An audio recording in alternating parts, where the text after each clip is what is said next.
While I was watching the Dji Action free launch video, at the moment that Dave showed how to remove the selfie stick with the AI, I thought that this could be a game changer, because could replace an entire 360 camera. In reality though, this can be a complete replacement of that type of camera, but if you mainly need to film yourself, this could be a good option.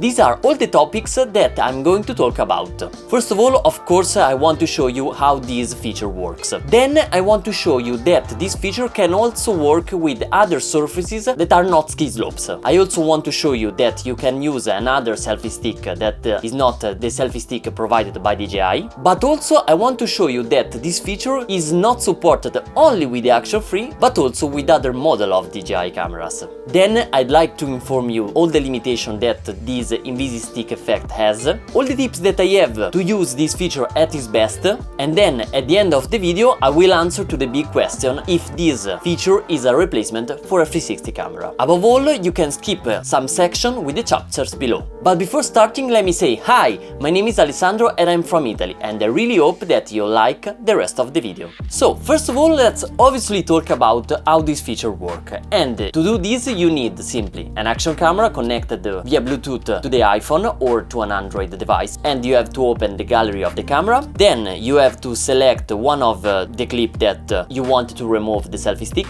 But the first thing that you have to do is click on the center of the bottom of the application and select the trim feature. In this section of the application you can trim or you can cut the in and the out point, and at the end of the process you can click on the bottom right corner to checkmark this operation. Because one limitation that the invisistick has is that you cannot use this feature if the clip is longer than 30 seconds. So you have to reduce the length clip below 30 seconds. Once you did it, you simply have to enable the invisistick option in the right bottom corner, and you'll see that on the top you will find a message that is saying export the view video with invisistick effects. So you have to click on export in the top right corner to see the full result. Once you did it, basically we'll start a process that preparing basically the file to upload on the cloud, in the case that you selected the 1080p resolution, and you have to click on continue to allow the operation, and after that the process is done. You can see that the process is switched to cloud processing, so the file is already been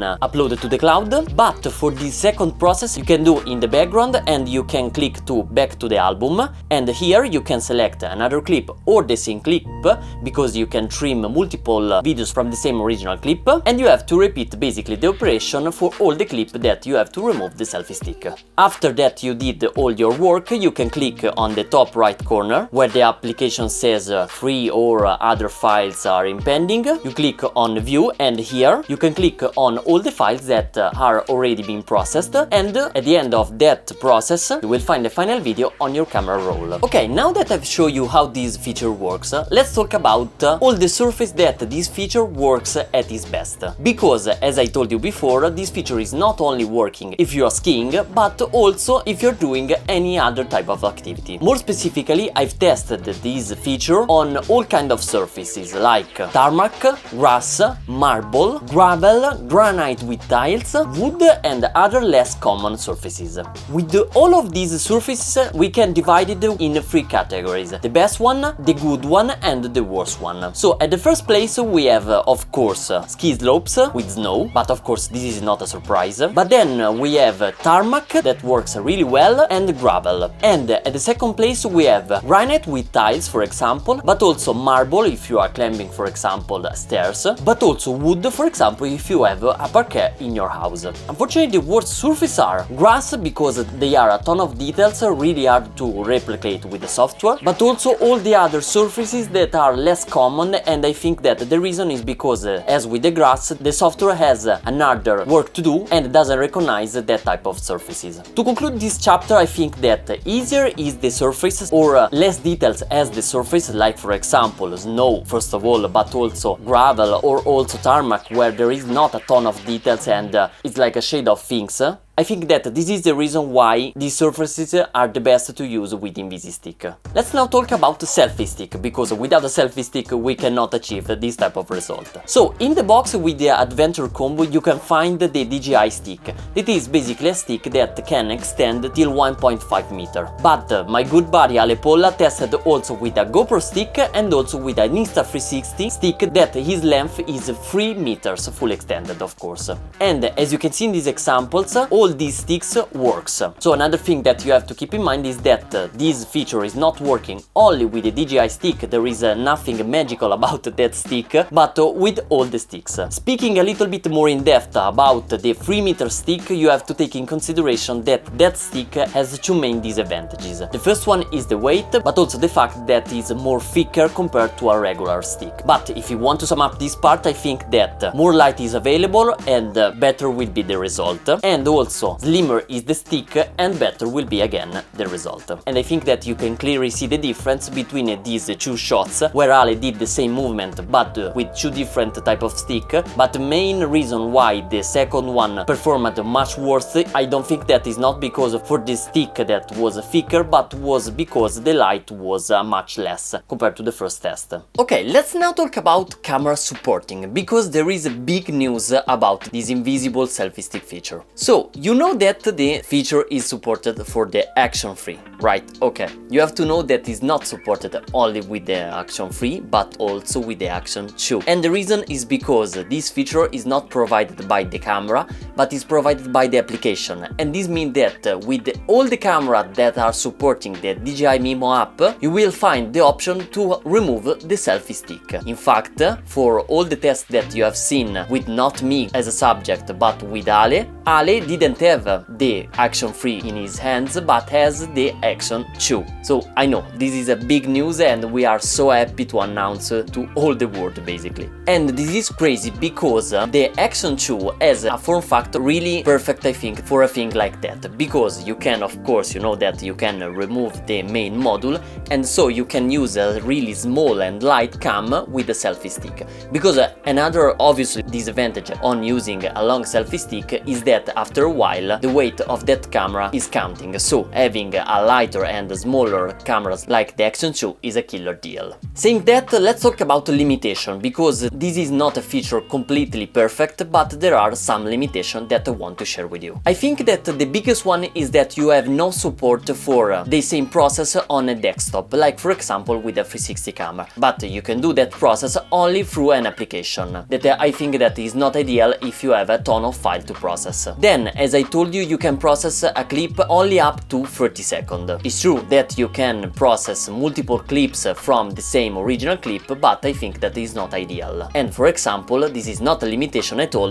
with a 360 camera. So I hope that at least this limitation will be improved in the future. Another limitation is that you will lose some details exporting the video with the invisible selfie stick effect, because the max resolution that you can select is 1080 if you are doing the process with the cloud, and even worse 720 if you want to do the process without an internet connection. On this though, there is a side note, because if you're using a format that is not 16:9 but 4:3, the ending result of the final export will be 1080 by 1440p and not the traditional 1080 by 1920. So this means that you can retain the 4:3 aspect ratio also after the export with this effect. The good news though is that we have any limitation with the frame per second that we have selected at the time of shooting. So we can choose between 25, 50, 60, 100 and even 120 frames per second. The only problem related to the super slow motion videos is that the iPhone automatically detects this slow-mo moment in the video and automatically slow down. The problem is that if you try to transfer that file to the computer, the ending frame rate will be 25 frames per second and not the original 120. So to avoid this, you have to simply go to the edit tab and remove basically the brackets that add the slow motion effect in the iPhone.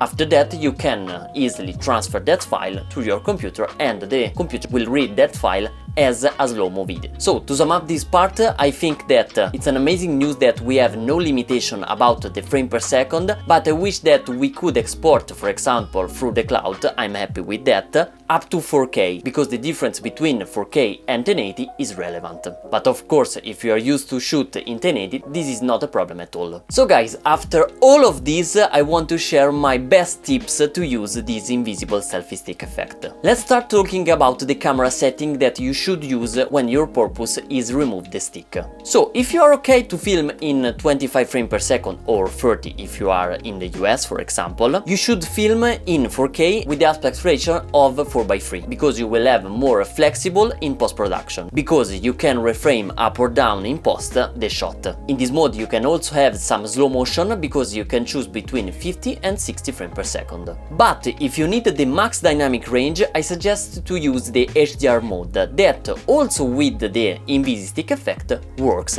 And if you want to know more, or I can say everything about the HDR video, you can find the related video here. In any case, I suggest you to use the field of view ultra wide, because especially if you don't have a long selfie stick, you have more chance to don't cut your body during your filming. Unfortunately though, this is not a field of view available when you're shooting in the super slow motion frame per second, because in that scenarios you can choose only still wide field of view, that I think that is really risky and you can cut yourself from the shots. And even worse, if you want to use the horizon balance stabilization, you can select only the warp as the field of view, so it is even worse. The last tip that I want to give you is about the height of the camera, because I think that you should not place the selfie stick parallel to the ground but a little up to create an angle between 30 and 45 degrees. Also, another problem to avoid the cutting legs, let me explain, because you can see in some videos that the software sometimes try to remove everything from the shots,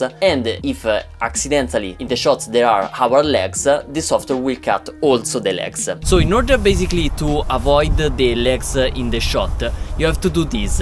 You have to position not the camera straight like this, basically straight to your body, but you have to place the camera with an angle that is around I can say 20 to 30 degrees from your body, and then you have to extend your arm like this, so you can distance more basically your camera from your leg, and then you have to raise a little bit the height of the camera. In this way, when you walk basically you can see that my leg is not in the shot. And for last, regarding the orientation of the camera, you can place of course the camera upside down, but be aware that if you don't have a clear sky or a cloudy sky, the software will have some problems to clone basically that items. So I think that you can use the camera upside down, but avoid for example subjects like trees. So guys, let's conclude this video try to answering the big question: is this mode a replacement for a full 360 camera? So it's not easy to say yes, because it depends from your need.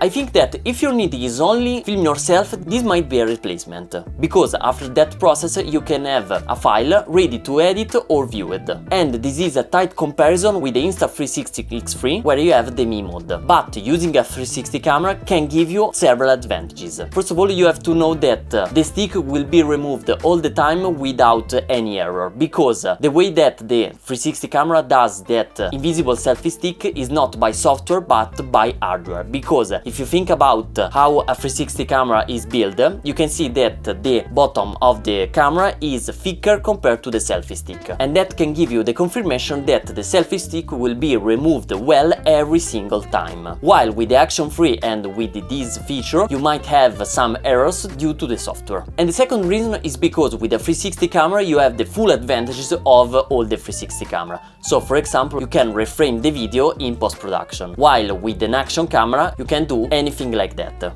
But if you're like me that likes to save some monies and save some space in our camera bag, I can accept to have a slight inferior result compared to buy a full 360 camera. All in all guys, let me say that this is the first time that we can see a tech like this in an action camera, because for example on a GoPro never exists something like that, and I can't wait to see what type of improvement DJI will add to this feature. Comment down below if you like this type of in-depth video, and don't forget to follow Ale Polla and me on Instagram to see behind the scenes content almost every single day. If you want to support directly the channel, you can buy one of my presets, because the classic one works also with the Action Free. And don't forget to like this video and subscribe to this channel to see more content like this. I'll see you in the next one guys, bye!